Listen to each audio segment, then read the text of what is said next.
What is going on, folks? Welcome back to another edition of the Fightful Wrestling Weekly, brought to you by our friends over at, they're in the title, Fightful.com. Joining me is Tim. Tim, how you doing?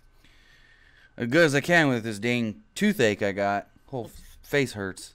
Toothaches are no joke. They are physically the worst thing on earth. Oh, yeah. They're the absolute worst.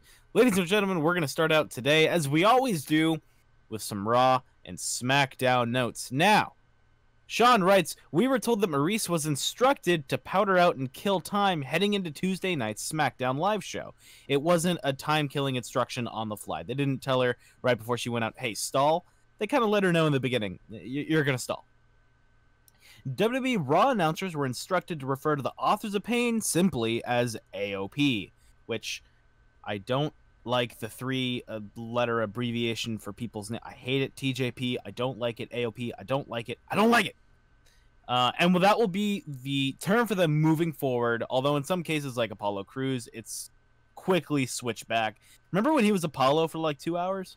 Wasn't it like the room? I don't know if this is true, but the rumor was that Florida school shooting, the guy's last name was Cruz. Yes, that was the rumor, but I'm going to be honest with you, I don't even think Vince knows what Florida is. I think he only knows what the Performance Center is. Orlando. The title of WWE SmackDown Live this week was Oi, Oi, Oi, the French translation of Daniel Bryan's Yes Chant. Nice. Which, kind of like... You're wondering why French? It's because Maurice, I believe her gimmick is French. She is. She's French-Canadian. There you go. That was kind of like when that was kind of like back in the day when Alberto tried to steal the yes stuff and he was saying CCC. Oh God, I did not like that at all. CCC. So, ladies and gentlemen, if you did watch All In, you probably saw just a bunch of wieners, just a bunch of like just flaccid wieners. I get to say that because that's exactly what they were, and no one can look down on me for saying wieners this many times already. Have my wiener counter go up now, wiener. You probably saw those guys walking down the ramp with Joey Ryan. Well, Sean managed to get an interview with one of the fellas, or one of the little fellas. One of the wieners. No, they're right. They were decent sized fellas. They were decent sized fellas. So we're gonna send you over to clip. We're gonna send you over to a wiener interview clip, which in my 19 years of life, never thought I'd have to say that. Take it away, Sean. So at what point did you find out you would be involved with the show in any performing capacity? Because I know you did more than just what you were most recognized for on the show. No, yeah, for sure. So about maybe a week or so before the show, my boss, Ryan Barkin, he told me and one of the managers that we were going to be helping him out, something involved with the show. We didn't know particularly what, and that at some point, T-shirt guns showed up to the offices, so we figured, all right, cool, that's what we're doing.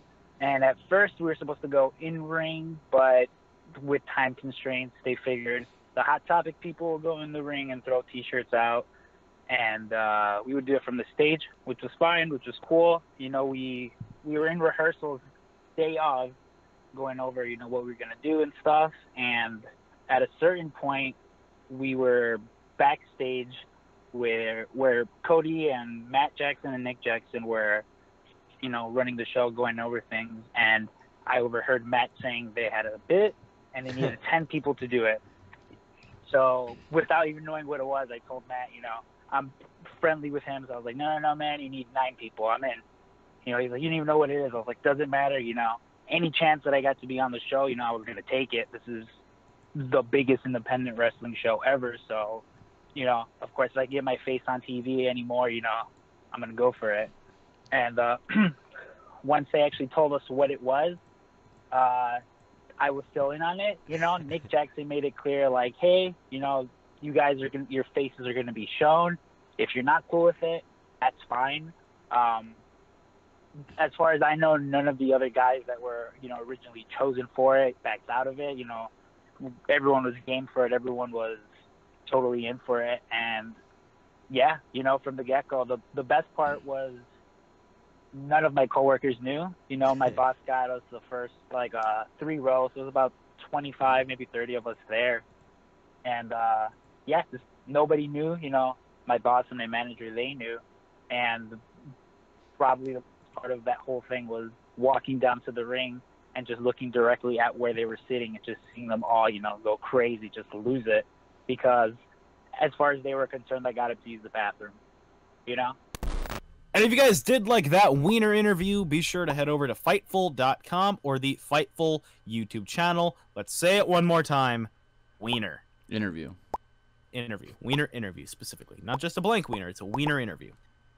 So we posted this video this week. Sean let us know about this, and he put it up on his on the Fightful website. Someone backstage really likes Andrade Cien Almas, and it's not just me. Someone pretty important backstage. Who is that, Tim? And tell us about it. So, Sean writes here, Andrade Cien Almas impressed officials, specifically Vince McMahon, in recent months with his work with AJ Styles. I think that match was on or around July 17th. Anyways, that directly led to him having a television program with Daniel Bryan. There was already an incredible amount of trust put into Almas, even though he could barely get on television his first couple of months on the main roster. A source inside WWE told Fightful that sometimes Vince McMahon will just see somebody and say, I want them here, without having any semblance of a plan. Other times, Vince McMahon will be told a talent could be useful and it might be time for them to move up. But if he isn't 100% behind them, they'll just have nothing for them. The same source said that in the case of Almas, he was put in a spot where he wasn't expected to really shine the way that he did, and it made an impression, and that's typically the way that McMahon ends up taking notice of people who come from NXT. So basically what happened was they put him in a match with AJ because they knew, okay, Almas is a good hand. He can have a decent match with AJ. AJ can look good with this guy, and in turn, Almas ended up looking really, really good himself and impressed the boss. And, you know, the one thing that really gets me about that is because typically when you hear this guy did really good against one of their top guys, that's usually cause to be like, oh, great, now we got to can this guy because we can't have him get over on someone that's the world champion. We can't have him get over like that. But instead, Vince was like, listen up, pal. This guy's good. I like him. Let's push him. I doubt that's I know for a fact that's exactly what he said. I was there. Now, go for it. It does kind of amaze me to see someone like Almas, who we all thought at first, oh, this guy's just floundering. He's just going to be such a train wreck, a lost cause on the main roster. Did you think that when he came to the main roster, or were you thinking that when he first came to NXT? I was thinking that when he came to the roster. Because some people thought that when he first came to NXT that, you know, this guy was really good in Mexico. And then he came to NXT, and he was just, like, not the same guy. I think I've heard him in an interview once before say that he got to WWE. They told him he needed to change some things up, and it hurt his confidence a little bit. They put him with Zelina Vega. And as fans see it, they put him with Zelina Vega, and that helped him tremendously. But Zelina Vega actually said on the, I think it was a Lillian Garcia podcast recently, she signed with WWE and wasn't sure what they were going to do with her. And then when they put her with Andrade Almas, she feels like that actually rejuvenated her career because they had not many plans for her when she did sign with WWE. And even before that, when she was in TNA and stuff, she didn't do too much big stuff. But now that she's with Almas, she feels like this is the best stuff she's done in her career. So it's like fans think she saved Almas' career, but she also thinks that Almas may have helped save her career. So it's just a match made in heaven. Exactly. And it's just, Almas is just one of those guys that you look at him and you see instant star. You think this guy has so much talent. Everything he does is so... He takes pride in his work. He's not going to come out and phone in a match like a lot of legends have. Like Hogan would phone in matches a lot. There would be a lot of guys that would phone in matches, and Andrade comes out here every night as if it's his last opportunity to represent himself as a WWE superstar. And what makes me really glad is that with the independent resurgence, would you call it a resurgence? Not really a resurgence, but the continuous rise of the independent scene. The boom of the independents? The boom of the independent scene with things like PWG, Ring of Honor, AAA, even though that's not really independent, but I'm considering something that isn't WWE to be independent. Right. when you see the rise of those, a lot of people think, well, I would love to see this guy in PWG, or I would love to see him in New Japan, or in this. And I really like that he's not thinking, you know what? I'm too good for the WWE. I should be wrestling on these independent scenes and real matches. He's thinking, hey, I'm here. I'm going to make the most of this. And I really, really appreciate that about Almas. He put on a great match with R-Truth. Granted, R-Truth is probably one of the greatest WWE superstars to ever step in the ring. I mean, Bret who? Sean who? It's R-Truth that's better. Speaking of R-Truth, really fast, I know this isn't a segment about R-Truth, but R-Truth, when you look at him in the ring, he's 46 years old. He looks almost half of his age. He barely, I can say, I don't think he even looks 40. And he moves like a guy that's no older than maybe 33, 34. Exactly. If not younger. He's like half, you would think he's half of his age. Exactly. I love R-Truth to death. But then you remember in 2002, he was NWA World Champion. World Champion. Can we let's just show some love to R-Truth on a different day. Ladies and gentlemen, that has been the Fightful Wrestling Weekly. We're now going to send it over to a clip of the Listen Your Boy with I just want the intro in this part. I want the Listen Your Boy intro to play. Okay? Did you see the Listen Your Boy intro? This week? Yes. No. Phenomenal. I caught the show halfway through this week. I haven't seen the whole thing yet. You are going to love the intro. So are you guys. So enjoy the intro. I will see you guys next week. Bye-bye. Please don't tell my wife this. She would kill me. I mean, to be honest, I would leave my family for you. I just get butterflies when I see you. You are, without a doubt, the most beautiful thing I've ever seen.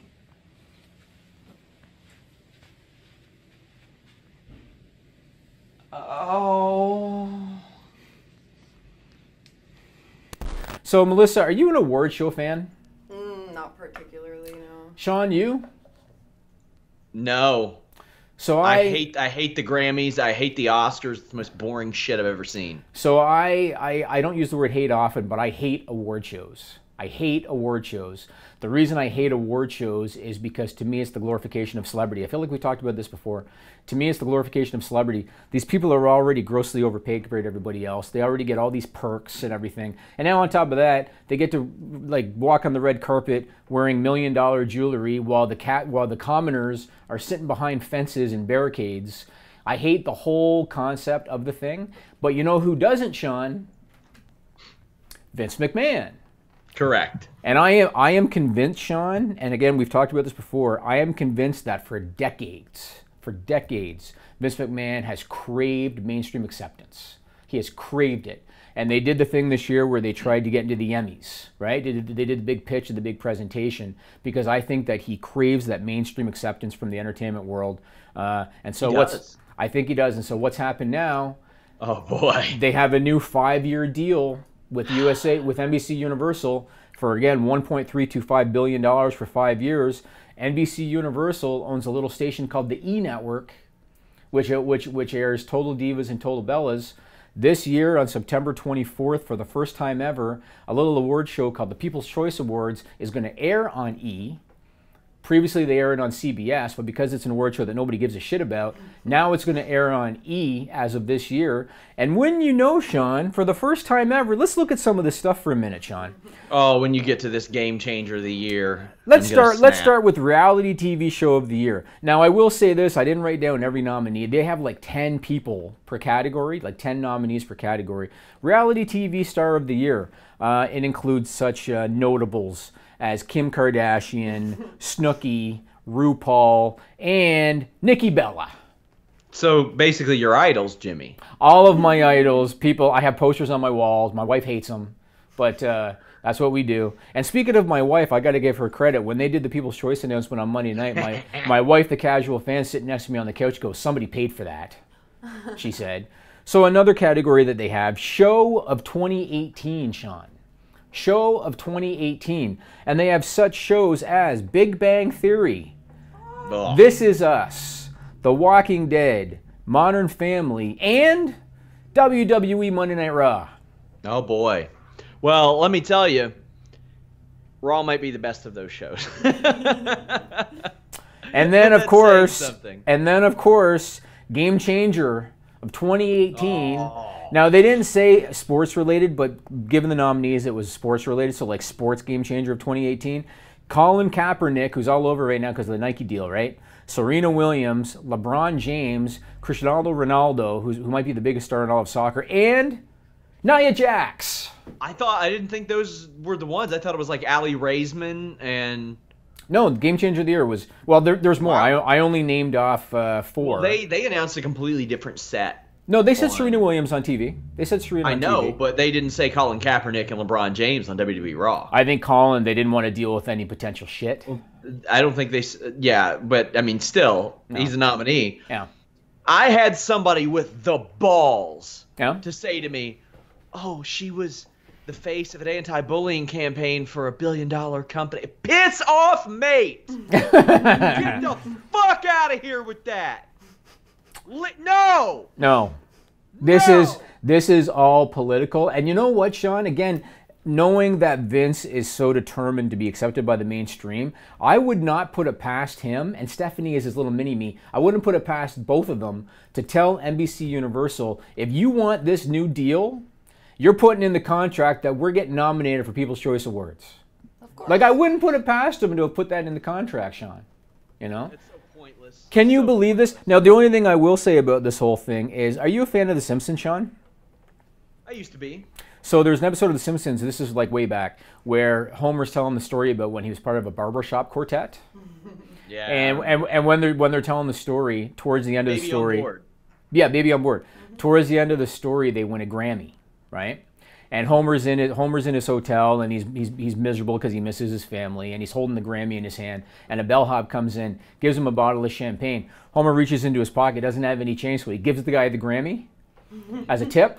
And the bellhop goes, "Wow, an award statue!" And he looks at it and he goes, "Oh, it's just a Grammy," and he throws it off the balcony. I remember that. The Grammy is about 10 pegs above the People's Choice Awards.